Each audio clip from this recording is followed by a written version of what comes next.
Oke, Assalamualaikum warahmatullahi wabarakatuh. Berjumpa kembali bersama dosen senior Indonesia. Saudara, sore ini saya akan sharing kepada Anda. Saya akan berbagi tips bagaimana cara memulai usaha dan bagaimana cara memilih sebuah usaha yang cocok untuk Anda. Ya, saudara, banyak sekali orang-orang yang melakukan usaha, membuat sebuah usaha, tetapi 1 bulan, 2 bulan, 3 bulan, 6 bulan, akhirnya dia berhenti, ya, dan akhirnya dia gagal. Nah, di sini saya akan memberikan bagaimana cara memilih usaha yang benar dan bagaimana cara memulainya, ya, serta kendala apa yang akan dihadapi pada saat memulai sebuah usaha, ya. Nah, usaha-usaha yang paling bagus, ya. Banyak sekali orang mengatakan usaha yang paling bagus adalah usaha kuliner. Usaha yang paling bagus adalah usaha yang berhubungan dengan otomotif. Usaha yang paling bagus adalah usaha yang berhubungan dengan jalan-jalan. Nah, ya, saudara, semua usaha itu bagus. Semua usaha bagus asalkan dilakukan dengan baik dan benar. Nah, bagaimana cara memilih usaha yang baik? Ya, usaha yang cocok. Yang pertama adalah kita kalau memilih sebuah usaha harus sesuai dengan hobi, harus dengan hobi kita. Hobi kita apa? Ya, sehingga apa? Kita melakukan pekerjaan itu, kita melakukan usaha itu dengan senang hati. Karena apa? Karena hobi. Sehingga tidak mudah putus asa, tidak mudah jenuh, tidak mudah terpengaruh dengan orang lain. Ya, jadi intinya adalah kalau membuat usaha, Anda harus sesuai dengan hobi Anda. Ya, itu yang pertama. Yang kedua, ya, usaha yang paling bagus adalah usaha yang sesuai dengan hobi dan yang diminati oleh banyak orang, atau artinya apa? Yang dibutuhkan oleh orang lain. Meskipun Anda hobi tetapi tidak dibutuhkan orang lain, ya percuma saja. Ya, artinya Anda harus melihat apakah Anda suka dengan usaha itu, apakah Anda passion dengan bidang itu, dan bidang itu diminati oleh konsumen atau pasar. Ya, jadi 2 kriteria. Hobi Anda, terus kemudian diminati atau dibutuhkan oleh pasar. Yang ketiga, ya, usaha yang paling bagus adalah usaha yang memiliki repeat order yang tinggi. Ya, jangan sampai begini. Dulu pernah lagi booming usaha membuat batu akik, gitu ya. Semua orang ikut-ikutan di sana. Mulai dari gang kecil sampai jalanan besar, mereka menjual dan membuat batu akik. Yang mana karena terlalu banyaknya dan oversupply, yang belinya pun menjadi sedikit, sehingga persaingan yang sangat tinggi dan konsumen tidak terlalu sering untuk membeli batu akik yang sampai sekarang akhirnya habis.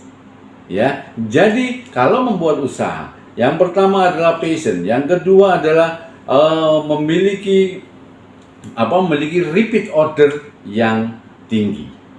Ya, yang ketiga. Yang keempat, selain memiliki ketiganya tadi, harus kita lihat dulu usaha itu memiliki bahan baku yang mudah didapat. Sehingga apa? Sehingga kalau ada order yang besar, kalau ada order yang tinggi, kita bisa mencari bahan bakunya. Sehingga kita bisa memenuhi kebutuhan konsumen dan konsumen tidak kecewa. Ya, yang selanjutnya, selain bahan baku yang mudah didapat, kita harus juga melihat bahan bakunya itu murah atau mahal. Sehingga apa? Kalau kita bisa menjual dengan harga bahan baku yang murah, tentunya di situ masih ada margin, di situ masih ada keuntungan kita. Ya, dengan keuntungan kita akan bisa survive dan usaha kita bisa berkembang. Jangan sampai kita mencari bahan baku yang susah dicari, kemudian kalaupun dapat itu mahal, dan kita tidak bisa menjual dengan harga tinggi. Itu yang membuat usaha kita menjadi turun dan usaha kita tidak bisa berkembang. Kalau usaha tidak berkembang, lama-lama kita akan putus asa, lama-lama kita akan jenuh, dan lama-lama akan berhenti. Ya, jadi itulah beberapa cara bagaimana kita memilih sebuah usaha yang cocok untuk kita kembangkan. Ya, Selanjutnya, selain kita memilih usaha, kita harus tahu ya, kita kalau membuat sebuah usaha, jangan pernah ikut-ikutan teman, jangan pernah ikut-ikutan yang sedang booming.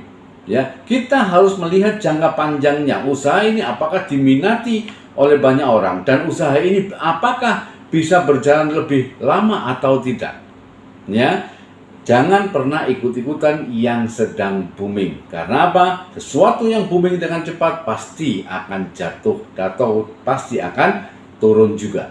Ya, jadi biarkan orang lain melakukan sesuatu dan mereka sudah berhasil, nggak masalah. Kita tetap fokus ke satu titik yang kita tekunin dan lakukan secara terus-menerus, pasti akan berhasil. Ya, itulah bagaimana cara memilih sebuah usaha. Ya, dan bagaimana cara memulainya?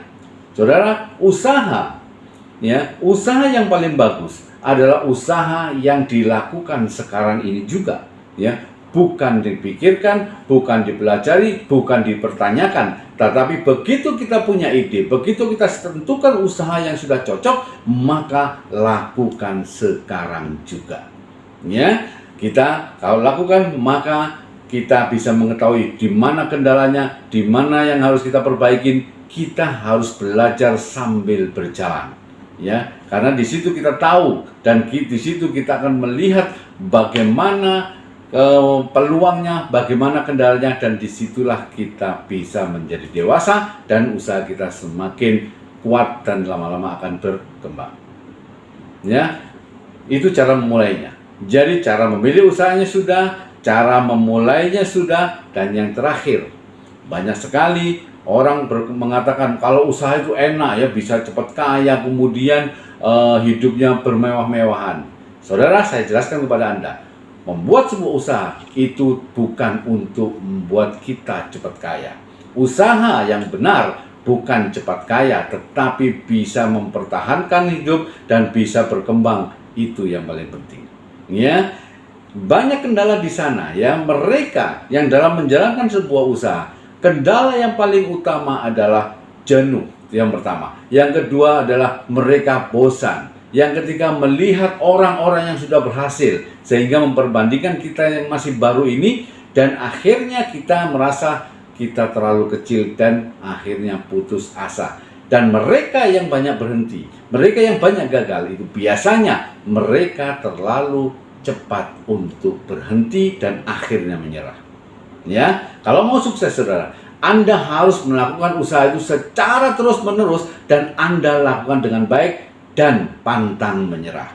Jangan pernah mundur. Saya yakin kalau Anda melakukan dengan baik, kalau Anda melakukan dengan benar, saya yakin apakah jangka pendek atau jangka panjang, Anda pasti akan berhasil.